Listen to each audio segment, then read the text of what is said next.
to English, Please, the podcast where we explore captivating topics in under 10 minutes in clear, intermediate English. I'm your host, Christopher. I live and work in New York City, and I'm a language enthusiast who has always been interested in the most effective ways to learn a new language. If you're learning English and find it difficult to discover intermediate level content that is interesting and is also designed for learning English, this podcast is made for you. Happy New Year! I appreciate you joining me on this first episode of 2024.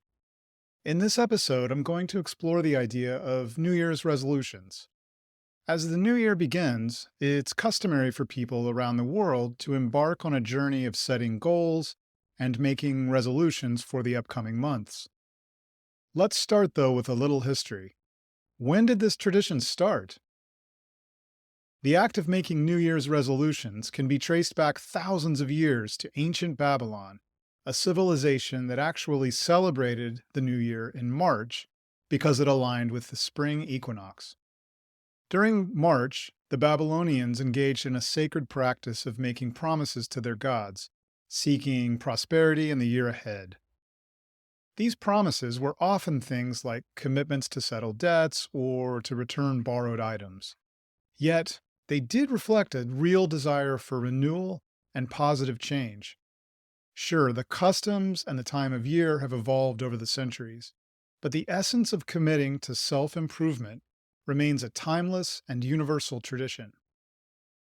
The Roman god Janus also played a significant role in the history of New Year's resolutions.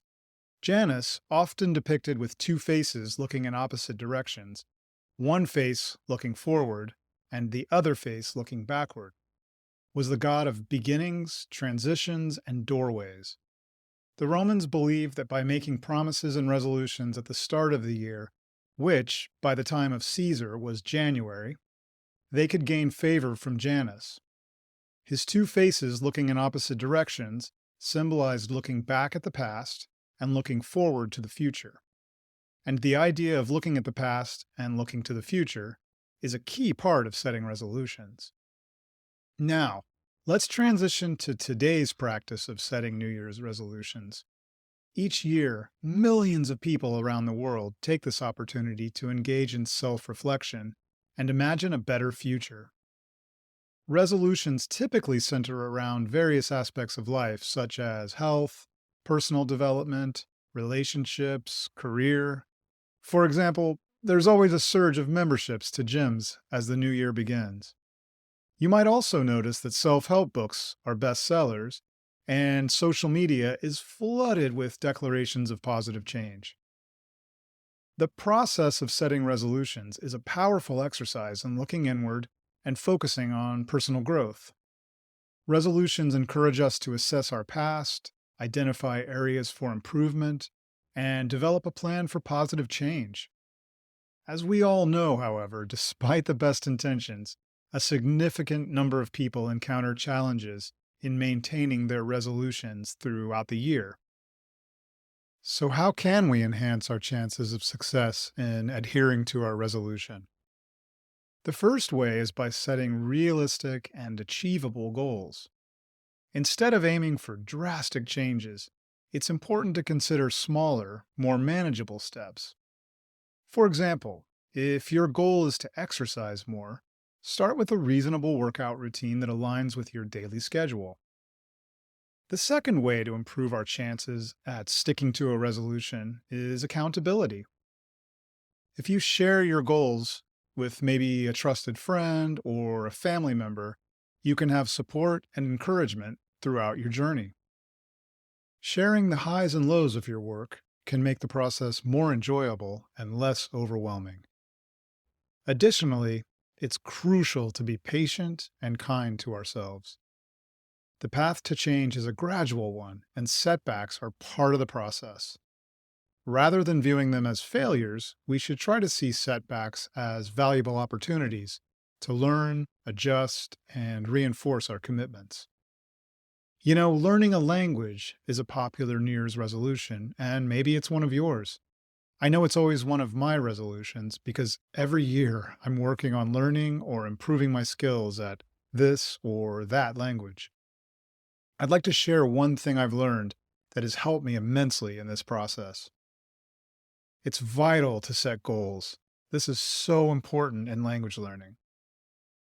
That means instead of a broad resolution like learn English, it's better to consider setting smaller goals, such as learn 50 new English words in a month, or read 3 news articles in English each week. Milestones like these create a sense of accomplishment and keep the learning process dynamic. You'll stay on track and you really will see improvement. So, as we begin this new year, I hope your resolutions give you an opportunity for personal growth or positive transformation. Whether you're working on improving your physical health or relationships, or you're focused on your personal advancement, or, yes, dedicated to improving your English, remember that every small step is an important part of the journey. I hope you were able to understand most of this episode.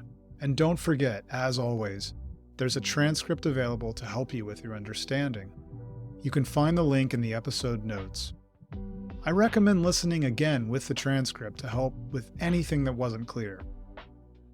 Again, I'm Christopher, and I want to invite you to join me in future episodes of English Please to hear about a variety of topics, all focused on helping you with your English. Subscribe now wherever you listen to podcasts, and let's embark on an adventure together in clear, understandable English.